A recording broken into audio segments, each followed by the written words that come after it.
Praise the lord. దేవుని పరిశుద్ధమైన నామంలో మీ అందరికీ మా శుభములు తెలియజేస్తున్నాము.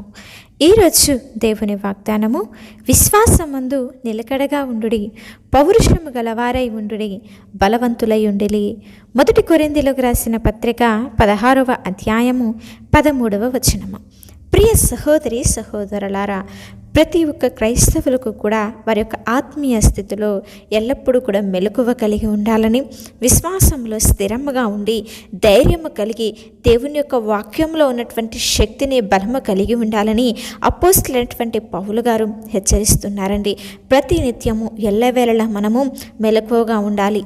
మరి ఆత్మీయ స్థితిలో నిద్రపోకుండా, మరి అపవాది పెడుతున్న శోధనల పట్ల, తప్పుడు బోధల పట్ల, మరి అపవాది వేస్తున్న అగ్ని బాణములన్నింటినీ కూడా మనం ఎదుర్కొని శక్తిమంతులము అవ్వాలి అంటే మన ఆత్మీయ స్థితిలో ఎల్లప్పుడూ కూడా మెలకువగా ఉండాలి. అందుకే ప్రభువైనటువంటి యేసుక్రీస్తు వారు కూడా ఈ లోకంలో ఉన్నంత కాలము తన శిష్యులకు హెచ్చరిస్తూ, మీరు ఎల్లప్పుడూ కూడా మెలకువగా ఉండి విసుకగా ప్రార్థించుడి అని చెప్పి ఆయన శిష్యులకు నేర్పించాడండి. అట్టి రీతిగానే మనము కూడా ప్రతి నిత్యము కూడా మెలకువగా ఉంటూ ప్రతి ఒక్క అపవాది శోధనలను ఎదుర్కొనే శక్తిని, జయమును మనమందరం కూడా కలిగి ఉండాలి.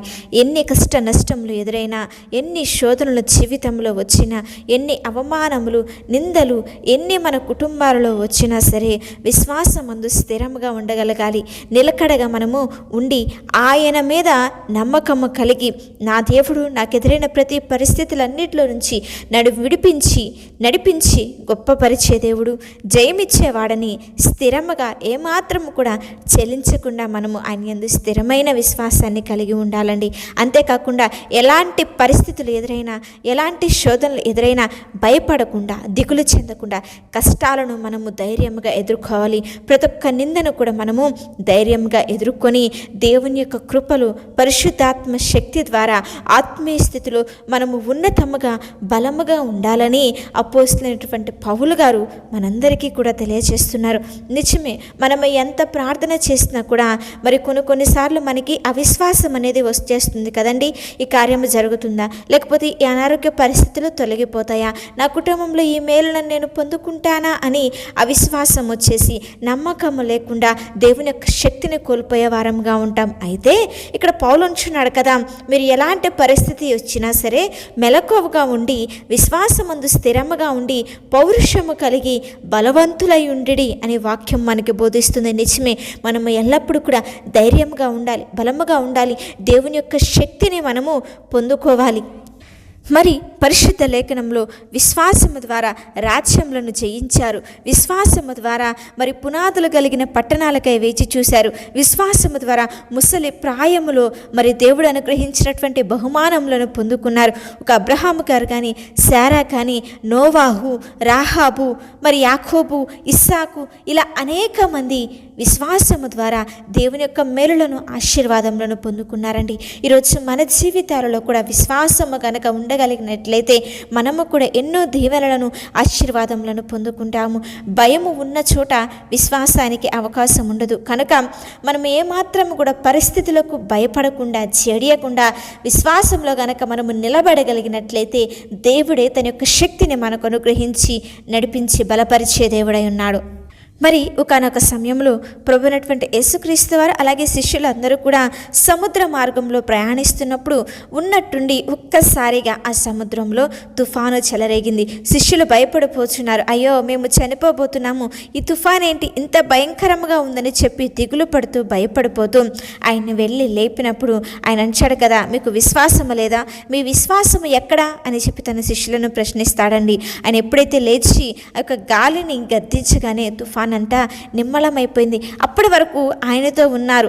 మరి ఆయన రొట్టెను పంచిపెట్టినప్పుడు ఆయనతో ఉన్నారు, గుడ్డి వారిని స్వస్థపరిచినప్పుడు, గుడ్డి వారిని మరి నడిచే కృపనిచ్చినప్పుడు, మరణించిన వారిని సైతం లేపినప్పుడు అన్ని కార్యములన్నీ కూడా వారు చూశారు. కానీ ఆ సమయం వచ్చేసరికి వారిలో భయం అనేది వచ్చింది.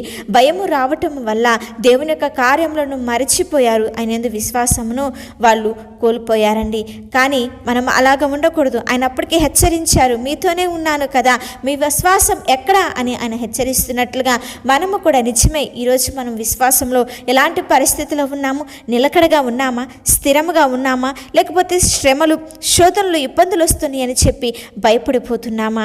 ఒక్కసారి జ్ఞాపకం చేసుకోవాలండి. వాగ్దానం ఇచ్చిన దేవుడు మనకి తోడుగా ఉన్నాడు, మనల్ని నడిపిస్తున్నాడు, మనకి శక్తిని దయచేసేది ఆయనే కనుక ఆయన మనకి తోడు నీడగా ఉన్నాడని, ఆయనే మనలను బలపరిచి స్థిరమును అనుగ్రహించి మన జీవితాలలో కార్యములు జరిగించేది ఆయనే అన్నటువంటి సత్యాన్ని గుర్తెరిగి మనమందరము కూడా విశ్వాసములో స్థిరముగా ఉంటూ బలము కలిగి దేవుని యొక్క మేలులను, ఆశీర్వాదములను మన జీవితాలలో పొందుకునే వారముగా ఉందాము.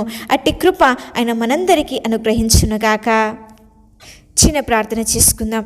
మహాగణుడా, మహోన్నతుడా, సర్వాధికారి, సర్వశక్తిమంతుడా, కృప కలిగిన దేవ, అత్యున్నత సింహాసనం మీద ఆసీనుడా, కృప కలిగిన ఉన్నతమైన మీ యొక్క నామమునకై స్తోత్రములయ్యా. అవును తండ్రి, మా యొక్క ఆత్మీయ జీవితంలో మేము ఎల్లప్పుడూ కూడా మెలకువగా ఉండాలని, స్థిరత్వము కలిగి, ధైర్యము కలిగి, నీ యొక్క శక్తిని పొందుకుని బలము పొందుకోవాలని మీరు మాతో మాట్లాడుచున్న విధానమునకై మీకే స్తోత్రములు. మా చుట్టూ జరుగుతున్న పరిస్థితుల విషయమే మేము జాగ్రత్తగా ఉంటూ నీ వాక్యమందు విశ్వాసములో స్థిరముగా ఉండే కృపను మాకు అనుగ్రహించండి. ఎలాంటి కష్టంలో వచ్చినా సరే నమ్మకముతో వెనక్కి తగ్గకుండా మా యొక్క ఆత్మీయ స్థితిలో ఉన్నతముగా ఎదిగే కృపను మాకు దయచేయండి. ఆత్మీయ గర్వము రాకుండా నీ కోసము నిలబడే ధైర్యమును, శక్తిని మా అందరికీ కలుగు చేయమని ప్రార్థించుచున్నాం. మరి ముఖ్యంగా 10th క్లాస్ ఎగ్జామ్స్ రాస్తున్న బిడ్డల విషయమే ప్రార్థించుచున్నాము ప్రభువా.